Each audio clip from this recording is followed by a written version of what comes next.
First topic ఏదైతే ఉందో fundamentals of electricity ఏదైతే ఉందో దాని గురించి మనం ఈరోజు బేసిక్ ఇంట్రడక్షన్ చూసేటటువంటి ప్రయత్నం చేద్దాం. ఓకేనా? సో నేను ఎప్పుడు కూడా జేఎల్ఎం విద్యార్థులకు ఒకటే చెప్తాను. సో ఫస్ట్ సబ్జెక్ట్ కాన్సెప్ట్కి సంబంధించినటువంటి దానిపై ఫోకస్ చేయండి. ఆ తర్వాత మీరు దానికి సంబంధించినటువంటి ప్రాబ్లమ్స్ ఏవైతే ఉంటాయో వాటిని చక్కగా సాల్వ్ చేసే ప్రయత్నం చేయండి. అయితే జనరల్గా విద్యార్థులు ఎక్కడ తడబడుతూ ఉంటారు అంటే క్వశ్చన్స్ సాల్వ్ చేసే క్రమంలో ఆ క్వశ్చన్ చేసే క్రమంలో ఫార్ములాసో లేకపోతే ఏదో గుర్తుపెట్టుకొని దాన్ని సాల్వ్ చేసే ప్రయత్నం చేస్తుంటారు. ఏది ఆ పూర్తి క్వశ్చన్ని కరెక్ట్గా చదవకుండా అండర్స్టాండ్. సో ఫస్ట్ క్వశ్చన్ అర్థం చేసుకునే ప్రయత్నం చేయండి. ఎప్పుడైతే మీరు క్వశ్చన్ కనుక కరెక్ట్గా అర్థం చేసుకుంటారో ఆ క్వశ్చన్ ఆ యొక్క ప్రాబ్లంకి సంబంధించినటువంటి ఏదైతే డేటా ఏదైతే ఉంటుందో అది 50% మీకు సాల్వ్ అయిపోయినట్టే. అండర్స్టాండ్. సో ఒక క్వశ్చన్ సాల్వ్ చేయాలి అంటే ఫస్ట్ మీరు చేయాల్సినటువంటి పని ఏంటయ్యా అంటే ఇచ్చినటువంటి క్వశ్చన్ ఏ సబ్జెక్టుకి సంబంధించినది, ఏ టాపిక్కి సంబంధించినది, ఆ టాపిక్ సంబంధించినటువంటి దాంట్లో ఉన్నటువంటి షార్ట్ పాయింట్స్ ఏవైతే ఉన్నాయో వాటన్నిటిని రీకలెక్ట్ చేసేటటువంటి స్థితిలో మీరు ఉన్నట్లయితే మీకు ఆ క్వశ్చన్కి ఆన్సర్ చేయడం నథింగ్. ఇదంతా కావాలంటే ఫస్ట్ ఏం కావాలి? ఇచ్చినటువంటి క్వశ్చన్ని అర్థవంతంగా అర్థమయ్యేటట్టుగా కొంత సమయాన్ని ఇచ్చి ఆ క్వశ్చన్ని చదివే ప్రయత్నం చేయండి. That's it. సో క్వశ్చన్ అర్థమైంది అంటే ఆటోమేటిక్గా ఆన్సర్ దాని వస్తూనే ఉంటుందండి. Clear my point? So first ఇదంతా మనకు క్వశ్చన్ అర్థం కావాలి అంటే ఫస్ట్ మనకు కాన్సెప్షువల్ లెర్నింగ్ అనేది చాలా ఇంపార్టెంట్. ఓకేనా? సో 4 ఫార్ములాస్ చదివేసాము, లేకపోతే 4 క్వశ్చన్స్ ప్రాక్టీస్ చేసాము, ఎగ్జామ్కి వెళ్ళిపోయాము. That is wrong. So conceptual కనుక స్ట్రాంగ్ ఉన్నటువంటి సందర్భంలో పేపర్ ఎంత టఫ్గా ఉన్నా మనం ఏ క్వశ్చన్కైనా సరే ఆన్సర్ చేయవచ్చు. మన అదృష్టం ఏంటయ్యా ఈ జేఎల్ఎం ఎగ్జామినేషన్లో అయ్యా అంటే సింపుల్గా చెప్పాలి అంటే మనకు నెగిటివ్ మార్కింగ్ లేదు కదా. సో నెగిటివ్ మార్కింగ్ లేనటువంటి సందర్భంలో మనం అన్ని క్వశ్చన్స్ అటెంప్ట్ చేసేటటువంటి అవకాశం ఉంది. కాబట్టి మనము కాన్సెప్ట్ మీద కరెక్ట్గా ఫోకస్ చేసినట్లయితే మనము ఆ 4 ఆప్షన్లు అట్లీస్ట్ 2 ఆప్షన్లు తీసివేసిన ఒక 2 ఆప్షన్లో మనం రానటువంటి సందర్భంలో మనము ఒక చిన్న ట్రైల్ వేసేటటువంటి అవకాశం ఉంటుంది, తగులుతుంది కూడా. Clear my point? So overall rather than going with the by heart అంటే మనం ఏదో బట్టి పట్టడము, ఫార్ములాస్ 4 చదవటము, 4-5 ప్రాబ్లం చేసిపోవడం కంటే కూడా ఫస్ట్ కాన్సెప్ట్ని చక్కగా బిల్డప్ చేసే ప్రయత్నం చేయండి. సో ఈ లెక్చర్ సిరీస్ని జాగ్రత్తగా వింటూ ఉండండి. అదేవిధంగా నేను ఏదైతే మెథడాలజీ చెప్పే విధానం ఉంటుందో ఆ విధానాన్ని 1-2 సార్లు మీరు ఉచ్చరించే ప్రయత్నం చేయండి. That's it. నేను డ్యామ్ షూర్ చెప్తున్నాను, అవుట్ ఆఫ్ 80 మార్క్స్ లేదా టెక్నికల్ పార్ట్ వచ్చేసరికి out of 65 marks you are going to score more than 55+. That is for sure. And non technical point of వ్యూలో ఆ 15 మార్కులు మీరు ఏం చేస్తారో చేసుకోండి, doesn't matters. But technical point of వ్యూలో 65కి అట్లీస్ట్ నేను చెప్పే ప్రాసెస్ కంటిన్యూగా విని చక్కగా ప్రాక్టీస్ చేస్తే 60+ మార్క్స్ గ్యారంటీ వస్తాయి. డ్యామ్ షూర్ 60+ మార్క్స్ గ్యారంటీగా వస్తాయి. Clear my point? Technical point of వ్యూలో చెప్తున్నా. ఓకేనా? సో ఆల్మోస్ట్ ఆల్ సబ్జెక్ట్స్ నేను ఈ సిరీస్లో కవర్ చేసే ప్రయత్నం చేస్తాను. That is start with fundamentals of electricity. ఓకేనా? రైట్. సో మరి ఈ సబ్జెక్ట్స్ మరియు జేఎల్ఎం సంబంధించినటువంటి సిలబస్ ప్యాటర్న్ మరియు సబ్జెక్ట్స్ ఏవైతే ఉంటాయో దానికి సంబంధించినటువంటి టాపిక్స్ ఏవేవి ఉంటాయో వీటన్నిటిని గురించి కూడా నేను ఒక సపరేట్ వీడియో చేసే ప్రయత్నం చేస్తాను. బట్ ఈ వీడియోలో I'm going to start the first subject ఏదైతే సబ్జెక్ట్ అందాం దాన్ని లేదా టాపిక్ అందాం, డజంట్ మ్యాటర్స్, మీ ఇష్టం ఏదంటే అదేనండి. ఫండమెంటల్స్ ఆఫ్ ఎలక్ట్రిసిటీ స్టార్ట్ చేద్దాం ఫస్ట్. రైట్. సో నెక్స్ట్ తర్వాత దాన్ని follow on will go on with DC machines, లేకపోతే will go on with AC circuits, next will go on with AC machines, go on in measurements, batteries, అంటే ఇట్లా continuation ప్రాసెస్లో మనం వెళ్ళిపోతాం. ఓకేనా? First of all మన టాపిక్ ఈరోజు వచ్చేసి fundamentals of electricity. Okay, first of all let me put the heading. Okay, first మనం హెడ్డింగ్ పెట్టే ప్రయత్నం చేద్దాం, ఫండమెంటల్స్ ఆఫ్ ఎలక్ట్రిసిటీ.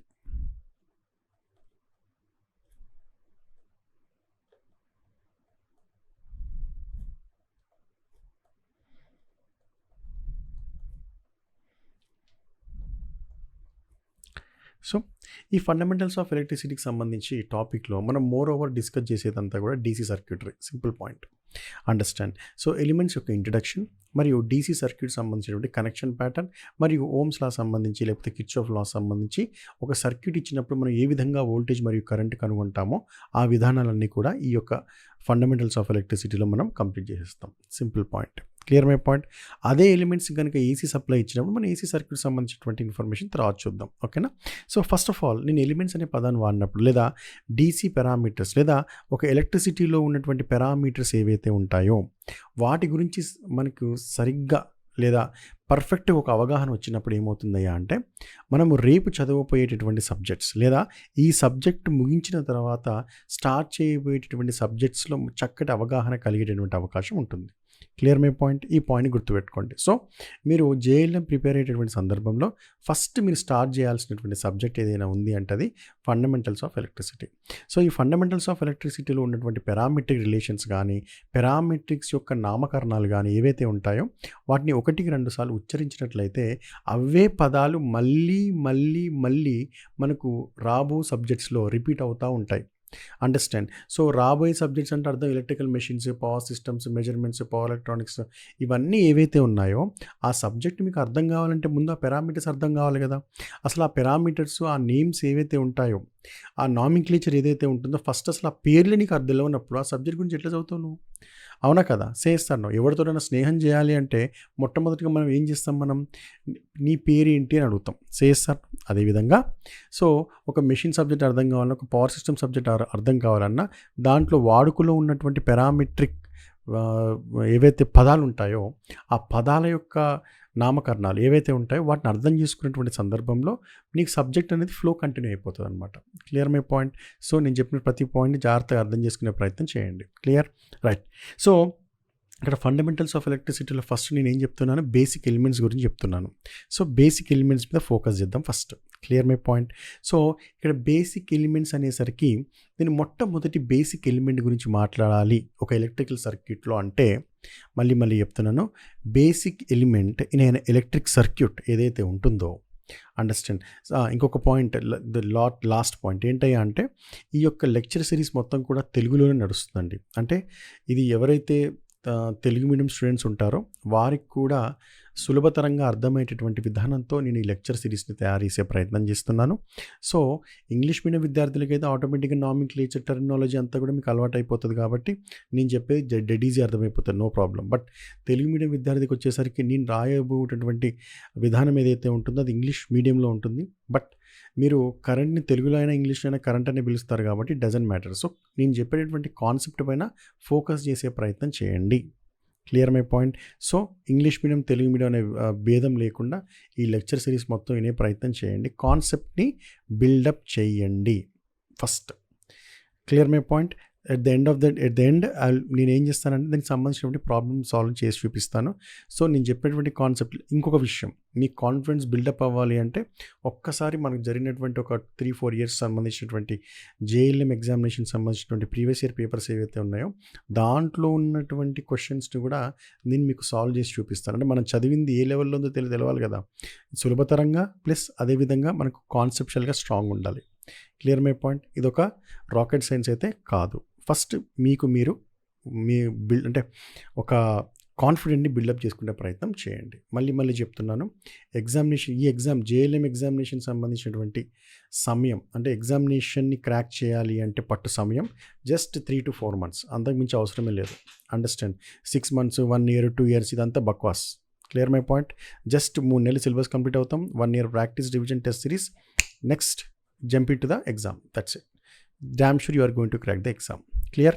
సో ఈ ఎగ్జామ్ వస్తుంది ఇప్పటి నుంచి స్టార్టింగ్ ప్రిపరేషన్ చేసిన ఒకవేళ 4 months 5 months తర్వాత అయినా సరే ఎగ్జామినేషన్ కండక్ట్ అయినప్పటికీ మీరు జేఎల్ఎం ఎగ్జామ్ కంపల్సరీగా క్రాక్ చేస్తారు. ఈ కాన్ఫిడెన్స్ తోటి ఈ లెక్చర్ సిరీస్ని స్టార్ట్ చేయండి. Clear my point. Let's start. Okay. So నేను ఇక్కడ బేసిక్ ఎలిమెంట్ అనే పదాన్ని చెప్పాను కదా. సో మరి బేసిక్ ఎలిమెంట్ అనే పదాన్ని చెప్పినప్పుడు first let start with basic elements. అంటే జనరల్గా మనం basic element of electrical circuit అంటే ఏంటి, ఛార్జ్ కదా. సో ఫస్ట్ స్టార్ట్ చేసేటప్పుడు నేను ఛార్జ్ గురించి కొంత ఇన్ఫర్మేషన్ ఇచ్చే ప్రయత్నం చేస్తాను. ఫస్ట్ నేను ఛార్జ్. సో ఈ ఛార్జ్ గురించి చెప్పాలి అంటే బ్రీఫ్ అంటే జస్ట్ నేను ఒక బ్రీఫ్ ఇంట్రడక్షన్ ఇచ్చే ప్రయత్నమే చేస్తాను. అంటే మరీ మొత్తం in depth of means atomic structure లెవెల్లో వెళ్ళి చెప్పే ప్రయత్నం చేయను. ఎందుకంటే ఇదంతా కూడా మరి బేసిక్ ఎలక్ట్రానిక్స్లో అక్కడ కవర్ చేస్తాను క్లియర్గా, అక్కడ ఏం జరుగుతుందనే ప్రయత్నంలో.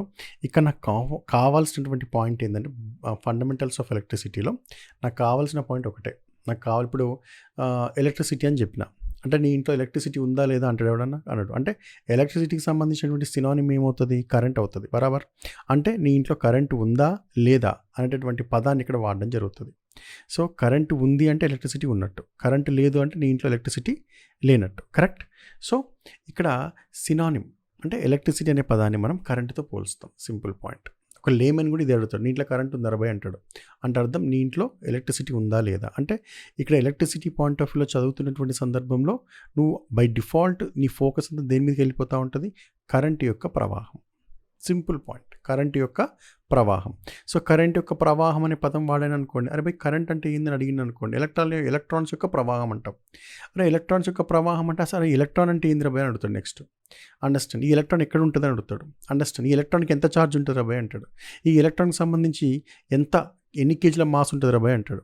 అండర్స్టాండ్. సో ఇక్కడ మనం ఛార్జ్ గురించి డిస్కస్ చేసామంటే రేపు ఎగ్జామ్లో ఛార్జ్ గురించి డైరెక్ట్ క్వశ్చన్ అడుగుతాడని కాదు. క్వశ్చన్ దీని మీద అడుగుతాడు, కరెంట్కి సంబంధించిన క్వశ్చన్ అడుగుతాడు. ఆ అడిగినటువంటి కరెంట్కి సంబంధించిన క్వశ్చన్లో మనకి ఇక్కడ ఛార్జ్ అనే పదం, ఎలక్ట్రాన్ అనే పదం, ఛార్జ్కి సంబంధించినటువంటి యూనిట్ ఏమవుతుంది, కూలుమ్స్ అంటాం, ఎస్ఐ యూనిట్ అంటాం. ఈ అన్ని పదాలు అనేవి ఏమవుతుంది దాని వెంట వస్తూ ఉంటాయి అన్నమాట. సో ఎలక్ట్రిసిటీ అంటే సింపుల్గా సినానిమ్ వచ్చేసి కరెంట్. అంతేనా? రైట్. ఓకే. సో మన ఇంట్లో పెద్ద మనిషి ఎవరు అంటాం అంటే ఎవరు పెద్ద మనిషి మన ఇంట్లో అంటాం అంటే మన నాన్నగారు. సేఎస్ఆర్నం. తండ్రి గారు ఎప్పుడు కూడా మన ఇంట్లో పెద్ద మనిషి. అండర్స్టాండ్. సేఎస్ఆర్నం. Clear mind. మీ ఇంట్లో పెద్ద అని పిలవండి అయ్యా అంటే ఇంట్లో పెద్దవారు అంటే అర్థం ఎవరు, తాతగారు, నాన్నగారు, వీళ్ళందరూ పెద్ద. అంటే ఎట్లా అంటాం మనం, మీ నాన్నగారిని పిలవమన్నా లేదా మీ ఇంటి పెద్దని పిలవమన్నా ఒకటే. అలానే ఎలక్ట్రిసిటీ అన్నా కరెంట్ అన్నా same to same. Clear my point. Focus on current. Current అంటే ఛార్జ్ ఫ్లో అంటాం, లేదా ఎలక్ట్రాన్ ఫ్లో అంటాం, లేదా free electron in one direction flow అంటాం. రైట్. సో ముందుగా మనం ఛార్జ్ గురించి కొంత డిస్కషన్ బ్రీఫ్గా చేసుకుని తర్వాత కరెంట్ దగ్గరికి వెళ్ళిపోదాం. Clear my point. ఈ వీడియో మొత్తం కూడా చాలా బేసిక్ ఉంటుంది. సో కొంచెం ఓపిక బట్టి చూసే ప్రయత్నం చేయండి బస్, అంతే. రైట్. సో నేను మళ్ళీ చెప్తున్నాను, నేను ఎప్పుడు లెక్చర్ స్టార్ట్ చేసినప్పటికీ కూడా స్టార్టింగ్ అంతా కూడా చాలా ఈజీగా బేసిక్గా ఉంటుంది. పోతూ ఉంటే దాని లెవెల్ అనేది పెరుగుతూ ఉంటుంది. ఓకేనా? సో ఈజీగా ఉన్నప్పుడు దాన్ని అర్థం చేసుకొని గుర్తుపెట్టుకున్నట్లయితే రేపు రాబోయేటువంటి లెక్చర్స్ అవి ఇంకా ఈజీగా అయ్యేటువంటి అవకాశం ఉంటుంది. క్లియర్? చలో let us start with charge. So ఇక్కడ ఛార్జ్ అనే పదం వాడినప్పుడు దీనికి సంబంధించినటువంటి ఒక చిన్న డెఫినేషన్ రాసే ప్రయత్నం చేస్తాను. ఓకేనా? చిన్న డెఫినేషన్ అంటే ఫర్ ఎగ్జాంపుల్ ఇలా రాస్తాను చూడండి. Electric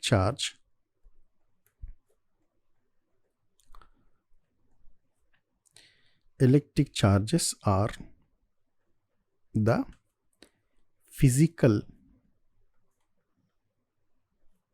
physical properties. దేని అండి? Physical properties of matter that causes it to experience a force when placed in an electromagnetic fields. Understand. So ఇక్కడ ఛార్జ్ని ఈ విధంగా డిఫైన్ చేయడం జరిగింది. So remember this point. Okay, right. So ఛార్జ్ని ఈ విధంగా సింపుల్గా డిఫైన్ చేశాను. ఎలక్ట్రిక్ ఛార్జ్ ఏదైతే ఉందో, ఈ ఎలక్ట్రిక్ ఛార్జ్ ఏదైతే ఉందో దాన్ని మనం ఏమంటామంటే ఒక ఫిజికల్ ప్రాపర్టీగా భావించవచ్చు. అండర్స్టాండ్. దేనిది? ఒక physical property of A matter. Done. So that causes ఏమి కాజ్ అవుతుందంటే that causes experiences A force. ఎప్పుడు అంటే ఎప్పుడు అనే పదం వచ్చినప్పుడు దాన్ని మనం placed in electromagnetic field. Understand. So అంటే ఎలక్ట్రిక్ ఛార్జెస్ అనే దానికి ఈ యొక్క డెఫినేషన్ అనేది బేసిక్ డెఫినేషన్. సో ఎగ్జామ్లో అడుగుతారా సార్ ఛార్జ్ అంటే ఏందని ఏం అడగలే, కానీ జస్ట్ ఫర్ ఒక బేసిక్ డెఫినేషన్ ఇచ్చే ప్రయత్నం చేయాలి. అంటే ఒక ఛార్జ్ అనేది ఉంది అంటే అర్థం ఏదైనా ఒక ఫోర్స్ అనేది ఎక్స్పీరియన్స్ అయినప్పుడు, అంటే ఎక్కడ ఎప్పుడు ప్లేస్ చేసినప్పుడు, అది ఒక ఎలక్ట్రోమాగ్నెటిక్ ఫీల్డ్లో ప్లేస్ చేసినప్పుడు. Clear my point? Right. So ఇది బేసిక్ డెఫినేషన్గా తీసుకుందాం. First point. Okay, first point. Right. So next let us assume the next point చూద్దాం. Let us see the next point. Next point వచ్చేసరికి ఛార్జ్కి సంబంధించినటువంటి స్మాల్ ఇన్ఫర్మేషన్ ఏంటయ్యా అంటే, ఇప్పుడు మీరు అటామిక్ స్ట్రక్చర్ సార్ మళ్ళీ అటామిక్ స్ట్రక్చర్ అంటే మళ్ళీ చాలా డీప్గా వెళ్ళిపోతున్నారు, మైక్రో లెవెల్కి వెళ్ళిపోతున్నారు, అదంతా ఏం లేదు. సో ఇక్కడ చెప్పేటువంటి పాయింట్ ఏందయ్యా అంటే, సో అటామిక్ స్ట్రక్చర్ అనేది మనం చిన్నప్పుడు ఎప్పుడో ఒక 8th క్లాస్లోనో 7th క్లాస్లో చదువుకుంటాం మనం, అవునా కదా. సో అదేంటయ్యా అంటే మన జనరల్గా ఇట్లా ఆర్బిట్స్ అనేవి ఉంటాయి, సింపుల్గా ఇట్లా నెంబర్ ఆఫ్ ఆర్బిట్స్ అంటాం, ఓకేనా. సో ఇట్లా నెంబర్ ఆఫ్ ఆర్బిట్స్ ఇలా ఉంటాయి, డిఫరెంట్ టైప్స్ ఆఫ్ ఆర్బిట్స్, ఓకేనా. సో ఎట్లా అంటే మన గ్యాలక్సీ ఉంటుంది, లేకపోతే మన ఎర్త్ ఉంటుంది, దాని చుట్టూ కూడా సన్ అంటే ప్లానెట్స్ అంటాం కదా. సో ఈ ప్లానెట్స్ ఏ విధంగా అయితే ఉంటాయో ఆ విధంగా మనకి ఈ రూపాన్ని మనం ఊహించవచ్చు. సో ఇక్కడ సెంటర్లో మనకి ఏముంటుందయ్యా అంటే న్యూక్లియస్ ఉంటుంది. ఇక్కడ ఏముంటుందండి, న్యూక్లియస్ ఉంటుంది. సార్ న్యూక్లియస్లో ఏమేమి ఉంటాయి సార్ అంటే ప్రోటాన్స్ మరియు న్యూట్రాన్స్. సార్ ఈ ప్రోటాన్స్ ప్లస్ న్యూట్రాన్స్ జీరో ఏంటి సార్ అంటే జస్ట్ ఛార్జ్ యొక్క రిప్రజెంటేషన్ చెప్పే ప్రయత్నం చేశారు. అంటే సార్ ఛార్జ్ యొక్క రిప్రజెంటేషన్ ఏంటి సార్ అంటే టైప్స్ ఆఫ్ ఛార్జెస్ ఏముంటాయి సార్ అంటే దానికి కూడా ఒక చిన్న పాయింట్ చెప్పే ప్రయత్నం చేస్తాను. సో జనరల్గా ఛార్జెస్ అనేవి మనకి 2 టైప్స్ మనం డిఫైన్ చేయొచ్చు, ఓకేనా. 2 టైప్స్, ఒకటి వచ్చేసి పాజిటివ్ ఛార్జ్, ఒకటి వచ్చేసి negative charge. Understand. So positive charge, negative charge ఉంటాయి కాబట్టి, సో పాజిటివ్ ఛార్జ్ ఏదైతే ఉంటుందో దాన్ని మనం ఇక్కడ ప్రోటాన్ అనే పదాన్ని వాడతాం. నెగిటివ్ ఛార్జ్ వచ్చేసరికి మనం ఎలక్ట్రాన్ అనే పదాన్ని వాడతాం. అండర్స్టాండ్. సో ఎలక్ట్రాన్ సంబంధించి, ప్రోటాన్ సంబంధించి, రైట్. సార్ మరి ఇప్పుడు ఈ ప్రోటాన్స్ అండ్ ఎలక్ట్రాన్స్ అనే పదాన్ని వాడారు సార్, మరి వాటి యొక్క మ్యాగ్నిట్యూడ్ ఎంత ఉండొచ్చు సార్ అంటే జాగ్రత్త చూడండి. ఫర్ ఎగ్జాంపుల్ ఎలక్ట్రాన్ తీసుకున్నాను అనుకోండి, దాని యొక్క మ్యాగ్నిట్యూడ్ అనేది ప్రోటాన్ యొక్క మ్యాగ్నిట్యూడ్కి సమానంగా ఉంటును. That is for sure. Clear my point. Sir ఎంత ఉంటుంది sir? That is nothing but 1.602 into 10⁻⁻19 coulombs. Understand. 10⁻19 coulombs, ఓకేనా. ఇది క్లియర్ ఎవ్రీబడి, రైట్. సార్ ఇక్కడ కూలుమ్స్ ఏదైతే ఉందో ఇక్కడ సీతో రిప్రజెంట్ చేస్తాం. సార్ ఇక్కడ యూనిట్ వచ్చేసి సింపుల్గా రాస్తున్నాను. ఇక్కడ ఈ యొక్క ఛార్జ్ యొక్క యూనిట్ వచ్చేసి కూలుమ్స్, ఓకే, కూలుమ్స్. సార్ ఈ కూలుమ్స్ దేంటి సార్ అంటే ఇది ఎస్ఐ యూనిట్ అనమాట జనరల్గా. అండర్స్టాండ్. ఛార్జ్ యొక్క యూనిట్ ఎస్ఐ యూనిట్లో మనం ఏమంటామయ్యా అంటే కూలుమ్స్ అంటాం. Clear my point. అది పాజిటివ్ అండ్ నెగిటివ్ ఫరక్ లేదు. Clear my point. So charges అనేవి పాజిటివ్ ఛార్జ్ ఉంటుంది, నెగిటివ్ ఛార్జ్ ఉంటుంది. Clear, right. సో మరి ఇప్పుడు ఈ పాజిటివ్ ఛార్జ్, నెగిటివ్ ఛార్జ్ అనే పదం వాడినప్పుడు సరే ఇక్కడ ప్రోటాన్స్, న్యూట్రాన్స్ అనే పదం వాడారు. పాజిటివ్ అంటే ప్రోటాన్స్, నెగిటివ్ అంటే ఎలక్ట్రాన్స్. మరి ప్రోటాన్స్ ఎక్కడ ఉంటాయి, ఎలక్ట్రాన్స్ ఎక్కడ ఉంటాయి అంటే ప్రోటాన్స్ వచ్చేసి న్యూక్లియస్లో ఉంటాయి. అదేవిధంగా ఎలక్ట్రాన్స్ ఎక్కడ ఉంటాయి సార్ అని అడిగినప్పుడు ఎలక్ట్రాన్స్ అనేవి ఈ యొక్క ఏవైతే కక్షలు అంటాం చూసారా, కక్షలు, లేకపోతే దాన్ని ఏమంటాం మనం షెల్స్ అంటాం, లేదంటే ఆర్బిట్స్ అంటాం. సో అక్కడ మనకి ఈ ఎలక్ట్రాన్స్ అనేవి పొందుపరిచి ఉంటాయి అన్నమాట. ఇక్కడ ఈ విధంగా జస్ట్ ఫర్ అండర్స్టాండింగ్ ఎన్ని ఎలక్ట్రాన్స్ ఉన్నాయి, అన్ని ఎలక్ట్రాన్స్, లేకపోతే నెంబర్ 2, 4, 8 ఇలాంటి 32 ఇలాంటి పదాలు ఏం కాదు. జస్ట్ నేను అవన్నీ కూడా బేసిక్ ఎలక్ట్రానిక్స్లో క్లారిటీ చెప్పే ప్రయత్నం చేస్తాను, ఓకేనా. సో జస్ట్ నేను ఇక్కడ మీకు రిప్రజెంట్ చేయడానికి ఇట్లా ఎలక్ట్రాన్స్ అనేవి ఈ విధంగా ఉంటాయని చెప్పే ప్రయత్నం, అంతే. దట్స్ ఇట్, ఓకేనా. ఈ విధంగా ఉంటాయని చెప్పే ప్రయత్నం, రైట్. సో ఈ ఎలక్ట్రాన్స్ ఏవైతే ఉంటాయంటే means electrons are revolving around the nucleus అనే పదాన్ని వాడుతూ ఉంటారు జనరల్గా, రైట్. ఎలా అయితే మన ప్లానెట్స్ అనేవి రివాల్వింగ్ అరౌండ్ ద సన్ అంటామో, సన్ అదే న్యూక్లియస్ అనుకోండి, చుట్టూ ఉన్నటువంటి ప్లానెట్స్ అన్నింటినీ కూడా మనం ఇక్కడ ఎలక్ట్రాన్స్గా భావిద్దాం, రైట్. సో మరి ఈ సన్కి, మరి ఎర్త్కి లేదా ప్లానెట్స్కి ఏముంటుంది, అట్రాక్టివ్ ఫోర్స్ కదా ఉండేది. మళ్ళీ అంటే ఇక్కడ మీరు గమనించాల్సినటువంటి విషయం ఏంటయ్యా అంటే ఇక్కడ వీటి మధ్య ఉన్నటువంటి ఫోర్స్, లేకపోతే ఈ న్యూక్లియస్కి మరియు ఈ ఎలక్ట్రాన్స్కి మధ్య ఒక ఫోర్స్ అనేది ఉంటుంది. అండర్స్టాండ్. సో సరే మరి ఫోర్స్ అంటే అర్థం ఏంటి, ఒక దాన్ని లాక్కొని గట్టిగా పట్టుకుంది అనుకో, ఆబ్వియస్లీ ఏం ఫోర్స్ ఉంటుంది అక్కడ, obviously there exist an attractive force. Sir ఈ అట్రాక్టివ్ ఫోర్స్ ఎందుకు సార్ అంటే ఆబ్వియస్లీ మీకు తెలుసు కదా, ఈ attractive force and repulsive force అనే పదం వచ్చినప్పుడు లైక్ ఛార్జెస్ అంటే అర్థం ఏంటి, పాజిటివ్ ఛార్జ్ పాజిటివ్ మరియు పాజిటివ్ ఉన్నాయనుకోండి, ఏం ఫోర్స్ ఉత్పత్తి చేస్తుంది, అదే పాజిటివ్ నెగిటివ్ ఉన్నాయనుకోండి ఏం ఫోర్స్ ఉత్పత్తి చేస్తుంది, లైక్ ఛార్జెస్ ఉన్నాయనుకోండి, అంటే 2 పాజిటివ్ కానీ 2 నెగిటివ్ ఉన్నాయనుకోండి, ఆబ్వియస్లీ మనకి రిపల్సివ్ ఫోర్స్ వస్తుంది కదా. ఇక్కడ రిపల్సివ్ ఫోర్స్ రిపెల్ అవుతాయి, సింపుల్ రిపెల్ అంతే. అదే అన్లైక్ ఛార్జెస్ ఉన్నాయనుకోండి, we are going to have what, unlike charges అంటే plus minus, so we are going to have attract. Understand. మళ్ళీ ఒకసారి 2 పాజిటివ్లు 2 నెగిటివ్లు ఉన్నాయనుకోండి, బై డిఫాల్ట్ అది రిపల్షన్. సో ఒక పాజిటివ్ ఒక నెగిటివ్, లేకపోతే ఒక నెగిటివ్ ఒక పాజిటివ్ ఉందనుకోండి attraction. Simple point. Clear my point, right. So obviously positive charge will be repelled, positive and negative will be attracted. So unlike charges అంటే plus minus attraction, like charges అంటే 2 ప్లస్లు లేదా 2 మైనస్లు, always repel. ఇది simple logic, simple చిన్నప్పటి నుంచి అవుతూనే ఉన్నాం మనం. Clear my point, right? So ఇది జనరల్గా ఛార్జెస్. సో అదేవిధంగా ఇక్కడ గమనించారనుకోండి, న్యూక్లియస్లో ఏమున్నది మళ్ళీ positive charge, right? So positive అంటే అర్థం ఏంటి, ప్రోటాన్స్ ఎక్కువ ఉన్నాయి కదా, ప్రోటాన్స్ ఉన్నాయి కదా అక్కడ పాజిటివ్. మరి ఎలక్ట్రాన్స్కి ఏ ఛార్జ్ ఉంటుంది, నెగిటివ్ ఛార్జ్. అంటే అర్థం ఏంటి, ఎలక్ట్రాన్ ప్రోటాన్ అంటే న్యూక్లియస్ సంబంధించినటువంటి అట్రాక్షన్ అక్కడ జరుగుతుంది. సింపుల్ బేసిక్ లేమన్ యొక్క ఉద్దేశం, అంటే ఏం తెలియదు నాకు, ఫస్ట్ టైం ఇంటున్న లైఫ్లో అన్నవాడికి చెప్పే ప్రయత్నం చేస్తున్నాను నేను, ఓకేనా? సో మీకు అర్థమై ఉంటే వెల్ అండ్ గుడ్, లేదు అనుకుంటే ఒకసారి అర్థం చేసుకునే ప్రయత్నం చేయండి. Simple pattern, right? చలో, అట్రాక్టివ్ ఫోర్స్ ఉన్నది రెండింటి మధ్య, దేనికి, న్యూక్లియస్కి మరియు ఎలక్ట్రాన్. అయితే ఈ అట్రాక్టివ్ ఫోర్స్ అనేది దేనికి ఎక్కువ ఉంటుంది, దేనికి తక్కువ ఉంటుంది అంటే, మీరు ఈ యొక్క రిలేషన్ నేను క్లియర్గా ఎక్స్ప్లెయిన్ చేసే ప్రయత్నంగా, అంటే మొత్తం ఫార్ములాస్ ఇవన్నీ కాకుండా, మీరు కూలుంబ్ ఫోర్స్ అనే పదాన్ని విని ఉంటారు. అండర్స్టాండ్, ఇక్కడ అట్రాక్టివ్ ఫోర్స్ అనే పదం వాడినప్పుడు కూలుంబ్ ఫోర్స్ అనే పదం మీరు విన్నప్పుడు, ఇక్కడ కూలుంబ్ ఫోర్స్ ఏదైతే ఉంటుందో it is directly proportional to 1/d² అనేటటువంటిది మీరు చూసుంటారు. ఇన్వర్స్ స్క్వేర్ లా అని చెప్పేసి ఒక పదం వాడుతూ ఉంటాం అక్కడ. That is nothing but force అనేది ఇన్వర్స్లీ ప్రపోర్షనల్ టు డిస్టెన్స్ పెరుగుతూ ఉందనుకో, వాటి మధ్య ఉన్నటువంటి ఫోర్స్ ఏమవుతూ ఉంటుంది అంటే, for example Q1 Q2 charge ఉన్నాయి అనుకోండి, వాటి మధ్య ఫోర్స్ ఏదైతే ఉంటుందో ఆ రెండింటి మధ్య డిస్టెన్స్ పెరుగుతూ ఉంటే ఏమవుతుంది, వాటి మధ్య ఉన్నటువంటి ఫోర్స్ ఏమవుతుంది, తగ్గిపోతూ ఉంటుంది. ఆబ్వియస్లీ అంతే కదా, చేస్తారు నో, రైట్? సో ఒక మనిషి మనకు రోజు కనిపిస్తున్నాడు అనుకోండి, వారి మీద మనకు అట్రాక్షన్ ఉంటుంది. అదే మనిషి కనుక మనకు అసలు కనబడకుండా పోయింది అనుకోండి చాలా కాలం, ఆటోమేటిక్గా ఏముంది, అట్రాక్షన్ తగ్గిపోతుంది. Simple logic. సో డిస్టెన్స్ పెరుగుతూ ఉంటే అర్థం ఏంటి, అట్రాక్షన్ విల్ బి డిక్రీస్డ్, అంటే ఫోర్స్ అనేది తగ్గుతూ ఉంటుంది. అదే మనిషి దగ్గరగా ఉండడం అనుకోండి, ఆబ్వియస్లీ వాటి మధ్య బంధం కానీ ఫోర్స్ కానీ ఇక్కడ బాగుంటుంది. అంటే బంధం అనే పదాన్ని ఇక్కడ మనం బాండింగ్ అంటాం, బస్గా అంతే, రైట్?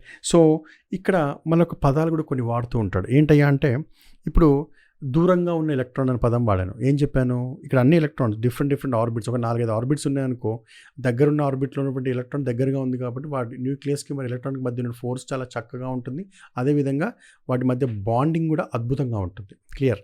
అదే దూరంగా ఉన్నదంటే అర్థం ఏంటి, it is nothing but loosely bonded అంటే అర్థం ఏంటి, దూరంగా ఉన్నటువంటి సందర్భంలో దీనికి మధ్య ఉన్నటువంటి అట్రాక్టివ్ ఫోర్స్ అనేది తక్కువగా ఉంటుంది. Correct, obviously correct. సో మరి లూజ్లీ బాండెడ్ అనే పదం వాడినప్పుడు ఆ యొక్క అవుటర్ షెల్ అంటాం, దాన్ని ఏమంటాం, అవుటర్ షెల్. ఈ చివరిగా ఉన్నటువంటి దాన్ని ఏమంటామంటే అవుటర్ షెల్ అంటాం, దీన్ని అవుటర్ షెల్. ఇంకొంచెం టెక్నికల్గా దీని పదాన్ని వాడామనుకోండి, దీన్ని వ్యాలెన్సీ షెల్ అంటాం. దీన్ని ఏమంటాం మనం, వ్యాలెన్సీ షెల్ అనే పదాన్ని ఇక్కడ మనం చక్కగా వాడతాం. అండర్స్టాండ్? సో వ్యాలెన్సీ షెల్లో ఉన్నటువంటి ఎలక్ట్రాన్ ఏమంటాం, మళ్ళీ వ్యాలెన్సీ ఎలక్ట్రాన్ అంటాం. ఏమంటామండి, వ్యాలెన్సీ ఎలక్ట్రాన్. సింపుల్ పాయింట్, అంటే సింపుల్గా చెప్పాల్సినటువంటి పాయింట్ ఒకటే, వ్యాలెన్సీ ఎలక్ట్రాన్ అంటే ఈ న్యూక్లియస్ దగ్గర నుంచి దూరంగా ఉంటుంది, ఫోర్స్ ఆఫ్ అట్రాక్షన్ చాలా తక్కువగా ఉంటుంది. సో ఆ వ్యాలెన్సీ ఎలక్ట్రాన్ అనేది ఎప్పుడు కూడా లూజ్లీ బాండెడ్గా ఉంటుంది న్యూక్లియస్కి.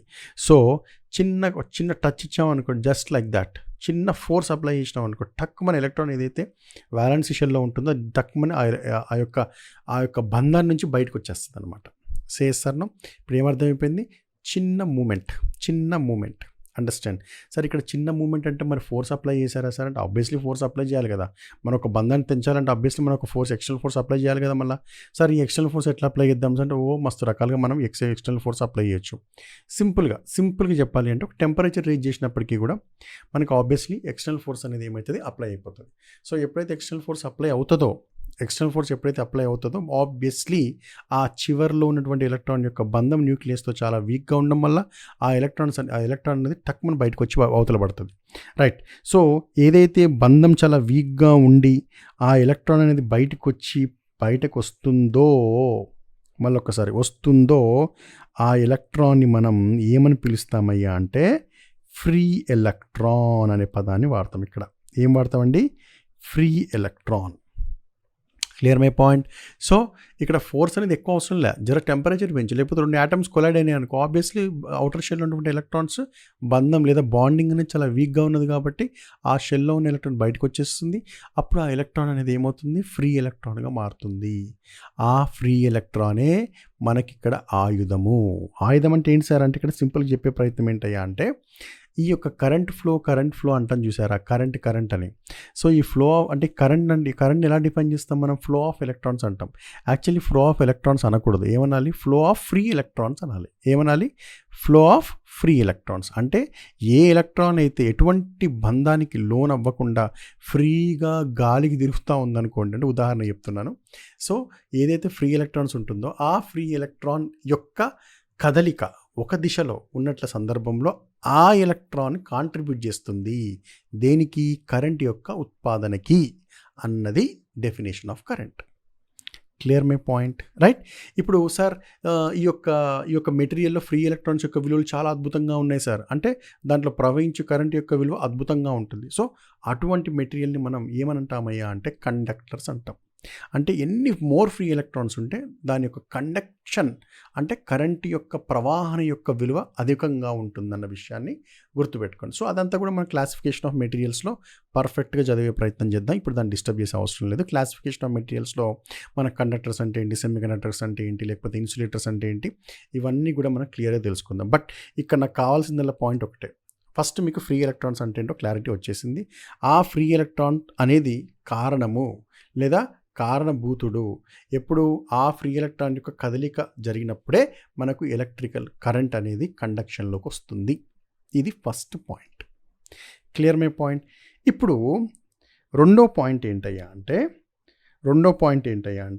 దట్ ఈస్ సార్ మీరు అన్నట్టు కరెంట్ ఏదైతే ఉందో అది అంటే ఇప్పుడు మీరు ఒక టెంపరేచర్ ఇచ్చానన్నారు, లేకపోతే ఏదో ఒక ఫోర్స్ ఎక్స్టర్నల్గా అప్లై చేశానన్నారు, లేకపోతే 2 యాటమ్స్ కొలైడ్ అయ్యి అన్నారు. అప్పుడు మరి చివరిలో అంటే వ్యాలెన్స్ ఎలక్ట్రాన్ ఏదైతే ఉందో లూజ్లీ బాండ్ కాబట్టి అది బయటకు వచ్చేసిందని చెప్పన్నారు. ఇప్పుడు క్వశ్చన్ ఏంటంటే సార్ ఎలక్ట్రాన్ ఏదైతే ఉందో అది బయటకు వచ్చిందన్న పదాన్ని వాడినాను ఇక్కడ. Correct, yes. ఎలక్ట్రాన్ ఏదైతే ఉందో అది బయటకు వచ్చిందన్న పదాన్ని ఇక్కడ వాడడం జరిగింది. ఇప్పుడు క్వశ్చన్ ఏంటయ్యా అంటే ఈ ఎలక్ట్రాన్ ఏదైతే ఉందో ఎలక్ట్రాన్ మాత్రమే ఎందుకు బయటకు వచ్చింది? ప్రోటాన్ కూడా రావచ్చు కదా. సేసాను ప్రోటాన్ కూడా రావచ్చు కదా మరి, కదా. అయితే మీరు గుర్తుపెట్టుకోవాల్సిన విషయం ఏంటయ్యా అంటే ఇక్కడ ఎలక్ట్రాన్ ప్రోటాన్ అనే పదాన్ని వాడినటువంటి సందర్భంలో వాటి యొక్క మాస్ అంటే ఇప్పుడు ఎలక్ట్రాన్ సంబంధించినటువంటి మాస్ ఏదైతే ఉంటుందో, మాస్ అంటే ఇక్కడ రాసే క్రమంలో నేను కేజీలో రాసే ప్రయత్నం చేస్తాను. ఎలక్ట్రాన్కి సంబంధించినటువంటి మాస్ ఏదైతే ఉంటుందో అది 1836 టైమ్స్ అందాం, సింపుల్ ఒక క్లారిటీ వచ్చేస్తుంది, టైమ్స్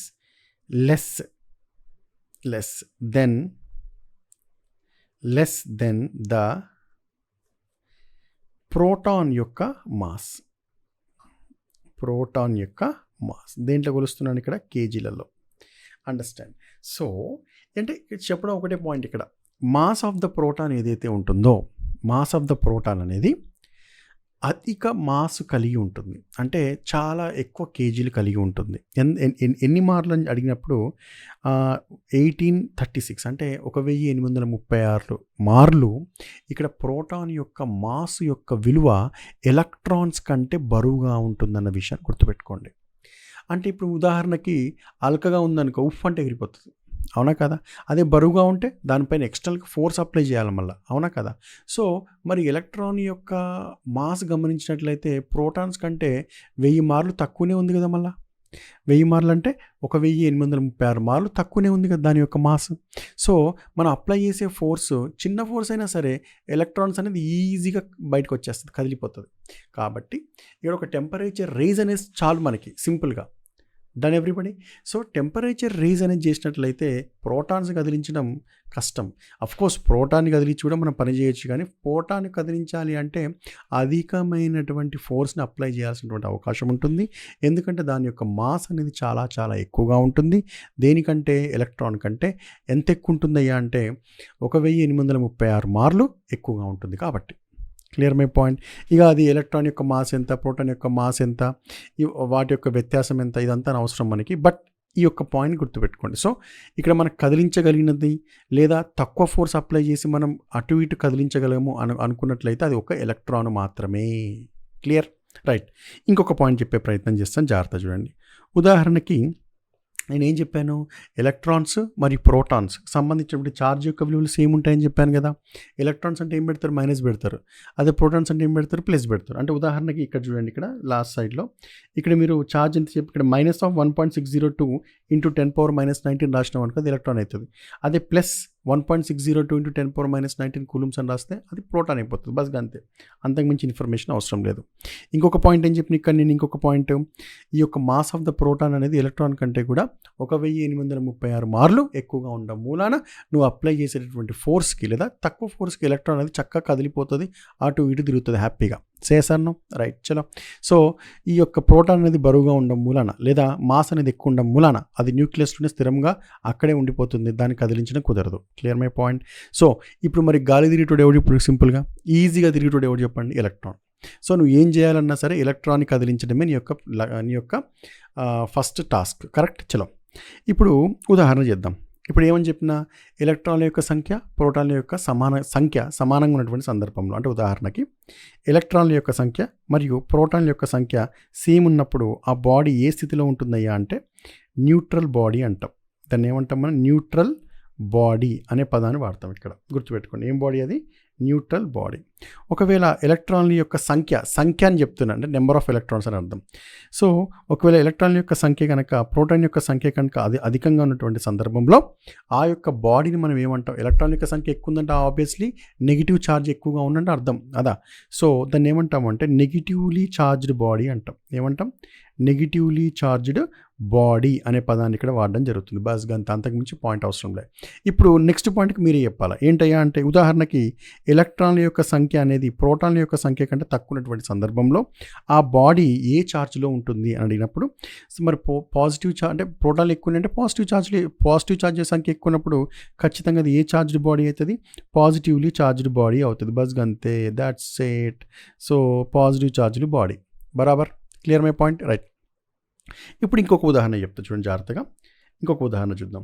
ఏంటయ్యా అంటే, ఉదాహరణకి ఫర్ ఎగ్జాంపుల్ ఇక్కడ ఒక బాడీ ఉన్నది మరియు ఇక్కడ ఒక బాడీ ఉన్నది. రైట్. సో ఇప్పుడు ఏం చేద్దామంటే దీని నుండి ఒక ఎలక్ట్రాన్ని బయటికి తీసేద్దాం. దీనికి ఒక ఎలక్ట్రాన్ని మనం ఇచ్చేద్దాం. అండర్స్టాండ్.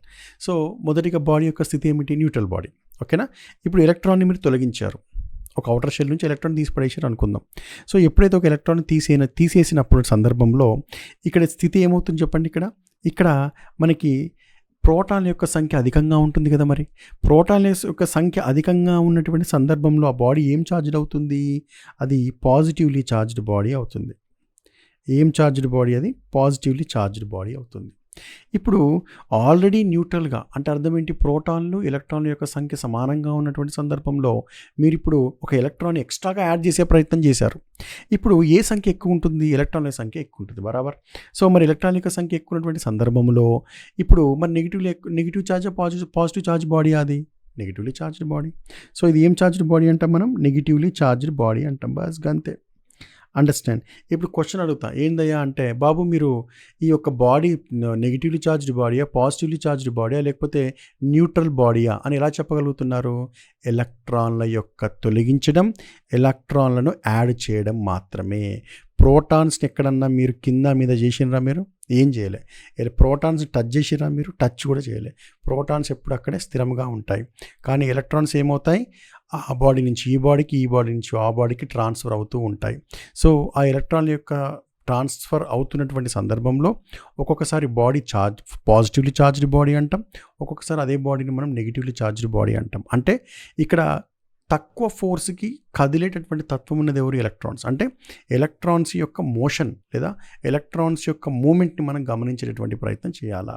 సో ప్రోటాన్స్ని ఎవరు టచ్ చేయడు, అవి always there at nucleus with a steady. Clear my point. Right. అంటే ఎలక్ట్రాన్స్ యొక్క కదలిక ఏదైతే ఉంటుందో ఆ కదలికను బేస్ చేసుకొని ఒక బాడీ పాజిటివ్లీ ఛార్జా నెగిటివ్లీ ఛార్జా అనేటటువంటి పదాలను మనం జనరల్గా వాడడం జరుగుతుంటుంది. Clear my point. Right. So ఈ పాయింట్స్ మీకు క్లారిటీ వచ్చేసింది. క్లియర్. రైట్. ఇందులో మీకు ఎటువంటి డౌట్ లేదు. ఓకే. రైట్. నెక్స్ట్ ఇక్కడ మీరు గమనించినట్లయితే ఇక్కడ పాజిటివ్లీ ఛార్జ్ నెగిటివ్లీ ఛార్జ్ అనేటటువంటి బాడీస్ అన్నీ కూడా ఎలక్ట్రాన్ యొక్క మూమెంట్. కరెక్ట్. అయితే నేను ఇంతకుముందు ఒక పాయింట్ చెప్పాను. ఏదైతే ఎలక్ట్రాన్ ఒక యాటమ్ నుండి బయటకు వచ్చినటువంటి సందర్భంలో ఆ యొక్క ఎలక్ట్రాన్ దాన్ని మనం ఏమంటాం? మనం ఇక్కడ ఫ్రీ ఎలక్ట్రాన్ అనే పదాన్ని వాడాను. ఏం వాడానండి? ఇక్కడ ఫ్రీ ఎలక్ట్రాన్ అనే పదం వాడాను. అండర్స్టాండ్. సో ఈ ఫ్రీ ఎలక్ట్రాన్ ఏదైతే ఉంటుందో ఈ ఫ్రీ ఎలక్ట్రాన్ యొక్క కదలిక ఒక దిశలో మనకు కరెంట్ అనేది ఉత్పత్తి అవుతుంది. సో ఇక్కడ కరెంట్ అనే పదాన్ని మనం ఒక ఎలక్ట్రిసిటీలో కరెంట్ అనే పదాన్ని వాడినప్పుడు ఈ యొక్క ఫ్రీ ఎలక్ట్రాన్స్నే కారణము. అండర్స్టాండ్. సో మీకు ఒక క్లారిటీ వచ్చేసింది. సో ఇక్కడ అటు ఇటు కదిలేటోడేవాడు ఎలక్ట్రాన్ మాత్రమే. Clear my point. సో ఈ ఎలక్ట్రాన్ అనేది మనకి యాడ్ అవ్వటమో లేకపోతే లూజ్ అవ్వటమో దాని ప్రకారంగా మనకి బాడీస్ అనేవి చార్జ్డ్ బాడీస్ అవుతాయి. సో దాని ప్రకారంగా అది నెగిటివ్ ఛార్జ్ పాజిటివ్ ఛార్జ్ అని డిఫైన్ చేస్తూ ఉంటాం. Clear my point. అదేవిధంగా ఇక్కడ ఈ ఫ్రీ ఎలక్ట్రాన్ యొక్క మూమెంట్ని బట్టి, అంటే ఈ ఫ్రీ ఎలక్ట్రాన్ యొక్క మోషన్ ఒక దిశలో జరుగుతున్నటువంటి సందర్భంలో దానిని మనం ఏమంటామయ్యా అంటే కరెంట్ అంటాం. Clear my point. ఒకవేళ ఈ ఫ్రీ ఎలక్ట్రాన్స్ యొక్క సంఖ్య కనుక అధికంగా ఉన్నటువంటి సందర్భంలో దాన్ని మనం ఏమంటాం కండక్టర్ అంటాం. Clear my point. ఓకే చలో. So this is all about the story of the fundamental of a charge. Right. So sir ఇప్పుడు ఈ ఛార్జ్ గురించి మీరు చెప్పినటువంటి ఇన్ఫర్మేషన్ ప్రకారంగా చూసినట్లయితే ఇప్పుడు నేను మీకు ఇంకొక పాయింట్ చెప్పే ప్రయత్నం చేస్తాను. ఏంటయ్యా అంటే ఈ ఛార్జ్ గురించి నేను కొన్ని ప్రాపర్టీస్ చెప్పే ప్రయత్నం చేస్తాను. Properties of charge. Properties of charge చూసినట్లయితే ప్రాపర్టీస్ ఆఫ్ ఏ ఛార్జ్, ఒక ఛార్జ్ యొక్క ప్రాపర్టీస్ ఎలా ఉంటాయో చూసే ప్రయత్నం చేద్దాం. సో ఇక్కడ ప్రాపర్టీస్ ఆఫ్ ఛార్జ్ గమనించినట్లయితే ఫస్ట్ జస్ట్ బేసిక్ పాయింట్స్ రాస్తాను ఇక్కడ. సో ప్రాపర్టీస్ ఆఫ్ ఛార్జ్ గమనించినట్లయితే ఛార్జ్ అనేది ఒక scalar quantity. Scalar quantity. Understand. Second point వచ్చేసరికి it is always conserved. Okay, always conserved అంటే అర్థం ఏంటంటే ఫర్ ఎగ్జాంపుల్ ఒక సర్క్యూట్ ఉందనుకోండి. ఫర్ ఎగ్జాంపుల్ ఒక చాలా పెద్ద సర్క్యూట్ ఉందనుకుందాం. ఉదాహరణకి ఇలా పెద్ద సర్క్యూట్ ఉందనుకుంటాం. అంటే ఇప్పుడు ఛార్జ్కి సంబంధించినటువంటి అంటే కన్జర్వ్డ్ అంటే ఇప్పుడు ఫర్ ఎగ్జాంపుల్ ఎంత ఛార్జ్ అయితే మనకి ఒక సర్క్యూట్లో ఇన్పుట్ అవుతుందో మళ్ళీ అంత ఛార్జే అది బయటికి రావాలి. అంటే అర్థం ఏంటి, ఛార్జ్ల యొక్క సంఖ్య ఏదైతే ఉంటుందో always remains constant. Understand.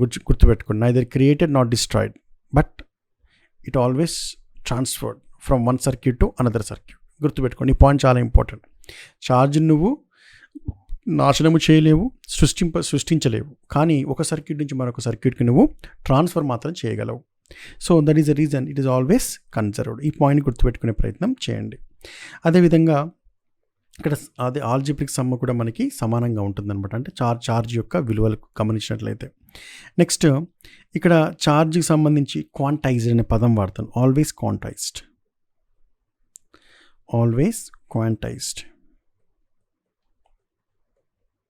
Charge is always quantized. అంటే ఇక్కడ charge Q is equal to n times of E అని రాస్తాం అనమాట.